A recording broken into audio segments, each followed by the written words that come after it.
Welcome back. We are once again at the Tupelo campus of ICC for another edition of our Work Now initiative. We're talking this morning with Carla Rose Garrett, who I'm told does a lot of stuff here at ICC, but one of the things she does is helps people with the job application, the hiring process, all that good stuff. Carla, thanks so much for talking with us this morning. Thank you. It's a pleasure to be here. Absolutely. Now what do you want people to know that are in the process of looking for a job? What are some of the things that jump out to you that people need to know and keep in mind? Well, the first thing is they need to work on their skills. You need both work skills, what I call work skills. For example, a welder needs to know how to weld. Sure. A nurse needs to know how to put an IV in an arm. So you need employability skills, but you also need soft skills, what some students will call soft skills, which is first impressions, how to communicate.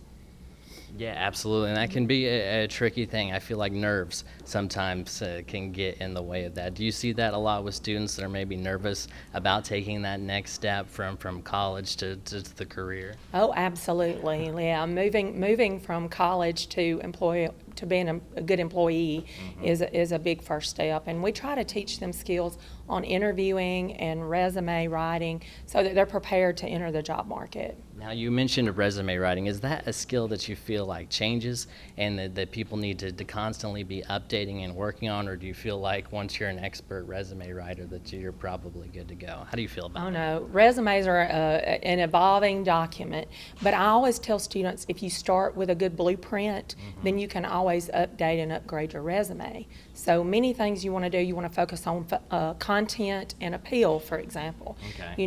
The appeal of your resume is how it would look to the employer. And you do have a purpose in creating the resume. You want to get an interview and you want the employer to call you in for an interview so you can get that job. So you want to make sure that you start out with a very purposeful document. And then the content, you want to look at putting things in there like using keywords from the job listing to call attention so the employer will want to hire you. All right. You mentioned the soft skills. Do you feel like that aspect of the hiring process, the job process, is maybe overlooked sometimes? We don't spend enough time on those skills?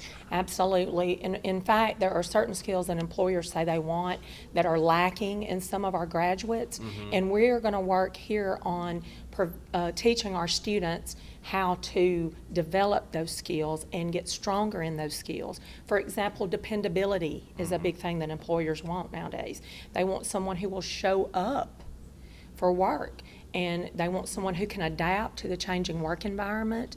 So all of these things are very important for teaching our students how to be successful in the workplace. And plus, a big aspect of the hiring process going into it to apply for a job is that you may be going to look for one job, but based on your performance in the interview, you could climb even higher than you thought that you could. Absolutely, and what students need to realize is that they are not confined to one area.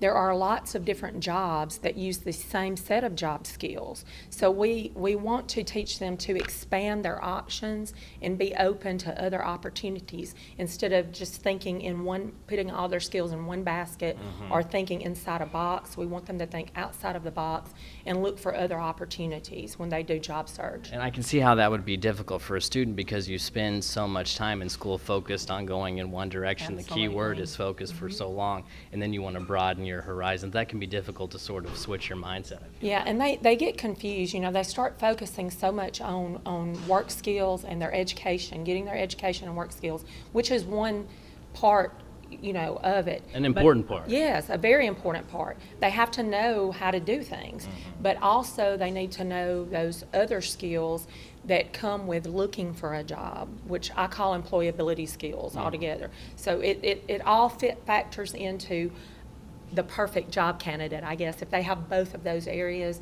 And we want to teach them how to become more professional, proper etiquette, how to behave on the job. Once they get a job, can they maintain it? Can they keep it? Professional development. They have to stay current. Thinking about the long term is definitely important. So if somebody's at home and they're thinking, I really need to polish up on some of these skills, what would you recommend that they do? Well, I would recommend that they enroll in college, first of all. That's a good first step. To update those skills. We have a lot of people that started out in one career, and they will re-career. They'll come back and do a completely different job. We see that a lot in the healthcare fields also. They'll do one thing, and then they'll come back and apply to the health science areas. But re-careering is one thing, and then getting an education, and then also participating in some of our career services that we have on campus, so we can teach them how to develop a successful job search, and how they can create a successful resume too, so they can get a job. All that stuff to get them ready for the interview. Carla, that's all I have. Is there anything else that you'd like to add? That's it. Would come see us at ICC. All right, you did great. For more job opportunities and job-related stories, head over to our website, wcbi.com. We'll be right back.